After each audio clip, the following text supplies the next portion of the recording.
All right, that's a great way to start a video. Wow, Chris, sorry.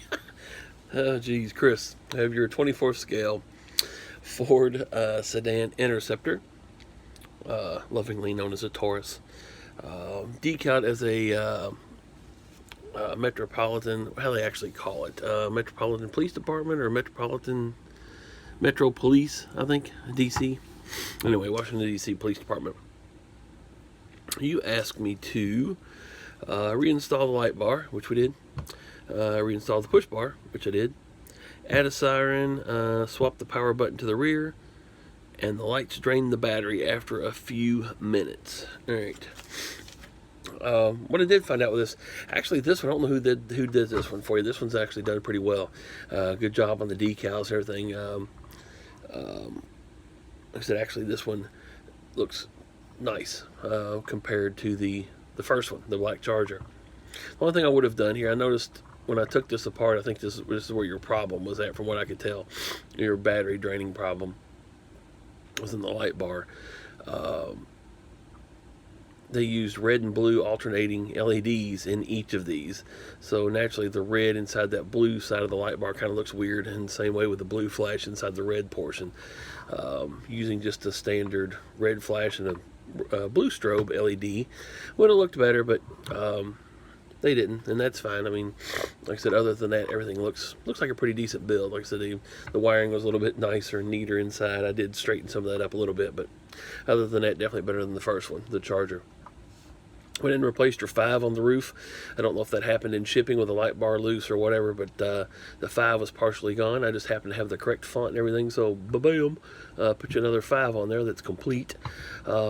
And like I said, of course, reattached everything as you wanted.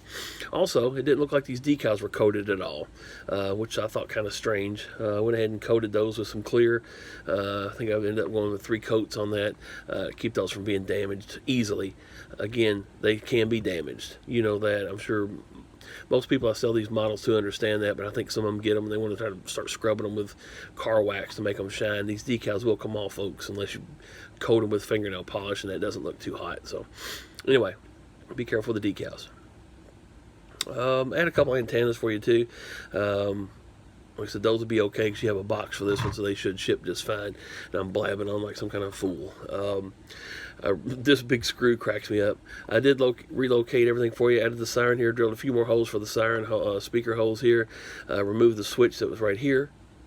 I think it was right there. Actually, it was right here in the center. That's right, because the switch was so far that when you press down on the car, it would actually turn the switch off and on. So that wasn't very good positioning for the switch. But I did relocate it back here to the battery cover. And then, of course, a button here for your siren. They use this gigantic screw to hold the battery cover in. Like I said, I kind of found that funny. I mean, it's functional and everything. It doesn't really show, so it's not that bad. I normally just take a small nut and put it inside the car where it's already cut out for that, and fix it exactly like it would be if you did purchase it with the lighting already installed. So I don't know, nothing wrong with that big screw, I guess. It made me laugh when I first saw it, but no big deal. Let's go ahead and turn the thing on. Again, I didn't do any of the lighting. I didn't mess with anything really with this car except do the repairs that you wanted done. So it has strobe headlights, red and blue alternating flashers in the front.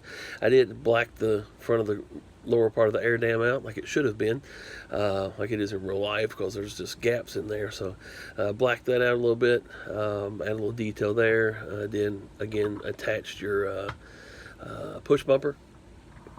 I don't know why this hood's the way it is, but anyway, it doesn't want to shut all the way. The one thing I did notice was the bright white LED that's on top of the laptop. I think I would have went with a orangish or amber color, red maybe, or something with that, but you asked me to leave everything the way it was, and it looks okay. It's just kind of odd to see a white one. Red and blue flashers on the rear or side rear windows, which are drilled into the prisoner cage, which is, that's okay, nothing wrong with that. And then a red and blue strobe, alternating strobe on the rear deck. And then red, blue alternating strobes in the reverse lights. Everything else is, pretty decent. Like I said, it does look kind of weird with the red and blues inside the red and blue sides of the light bars. I would have went with just a red or and a blue in each side, but it's all right. And the siren, same siren, nothing fancy there, no secrets, except the door won't stay shut. Shut the door. Goes through the different tones. Hear that? Okay. So other than that, everything was good. Like I said, relocated the switch for you. Oh, the battery draining problem. A couple of these LEDs were kind of, I don't want to use the word shorted, but they kind of were shorted against the side of the car. And I believe what was happening, you were getting some battery drain through there as you ran the car. The lights would probably work, but some of the voltage was being pulled through the metal of the car, if that makes sense. I mean, I'm trying to explain it a little. Anyway, it was kind of shorting out against the body of the car, I guess what you call it, and I think it's actually what was going on with drawing the battery down so quick. So I put a battery in it, as a matter of fact, one that I usually use to test these cars with. I've had it out for quite a while, and it ran for, I don't know, you said a few minutes. I mean, I actually ran it on a half-dead battery for about 3.5, 4 hours, and it seemed to be fine. So I guess that was just the problem up top. It just must have had some short, I guess, a short against the top of the roof there where they run the LEDs to the roof. So anyway, appreciate it, and like I said, another one down, one more to go. Thanks again.